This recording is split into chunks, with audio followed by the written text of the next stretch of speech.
পাচ্ছে না, তারা কিভাবে সঠিক বিচারটি পাবে বলেন তো? নারী ও শিশু নির্যাতন দমন আইন আছে, শিশু আইন আছে 2013, এবং জাতীয় শিশু নীতি আছে, খুব কাগজে কলমে খুব সুন্দর আছে, কিন্তু এর যথাযথ প্রয়োগ আমরা দেখছি না। সেই রামিসা হত্যা বিচার 6 কার্য দিবসের মধ্যেই এই সরকার সম্পন্ন করতে সক্ষম হয়েছে। লজ্জা, লোকে কি বলবে, এটা একটা ভয়ঙ্কর ব্যাধিতে আমরা ভুগছি। আপনারা দেখেন পরিসংখ্যান ব্যুরো অনুযায়ী 2024-এ দেখা গিয়েছে যে সংখ্যক নারীরা নির্যাতন নিপীড়নের শিকার হচ্ছে তার সংখ্যা কিন্তু অনেক, কিন্তু সবচেয়ে বড় আতঙ্কের জায়গা কি জানেন?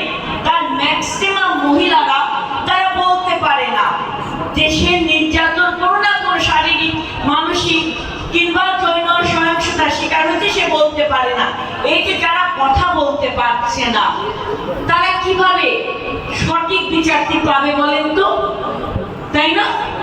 তারা তো সঠিক বিচার পাবে না, কারণ আপনি আপনার ঘর দ্বারা নির্যাতনের শিকার হচ্ছেন, অথচ আপনি বলতে পারছেন না, তাহলে আপনি বিচার পাবেন কিভাবে? আবার কি দেখা যাচ্ছে? আবার দেখা যাচ্ছে আপনার যে নারী জানি না যে কোথায় গেলে আইন বিচার পাবো, কোথায় গেলে মানসিক কি বলে সহযোগিতা পাবো, চিকিৎসা সহযোগিতা পাবো, পুলিশি সহযোগিতা পাবো, সে কিভাবে তার সুরক্ষা অনুভব করবে?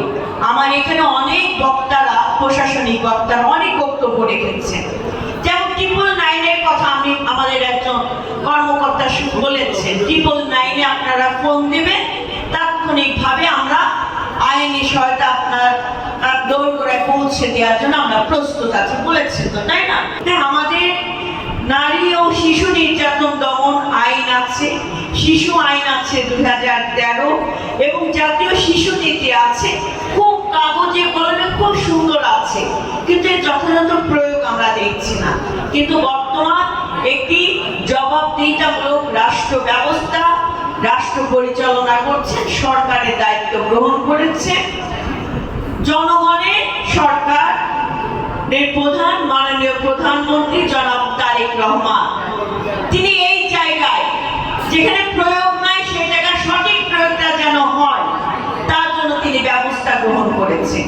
খুব গত 7 তারিখে আমরা দেখেছি, খুব কতদিন আগে যে একটা ঘটনা পুরো জাতিকে নাড়িয়ে দিয়েছে, সেই রামিসা হত্যা বিচার 6 কার্য দিবসের মধ্যেই এই সরকার সম্পন্ন করতে সক্ষম হয়েছে।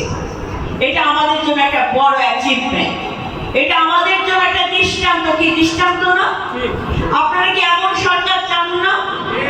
আপনারা কি এমন আইনের প্রয়োগ চান না, যে আইন থাকবে তার যথাযথ প্রয়োগ হবে, এটা দেখতে চান না? এতদিন ধরে আইন ছিল, তার যথাযথ প্রয়োগ ছিল না।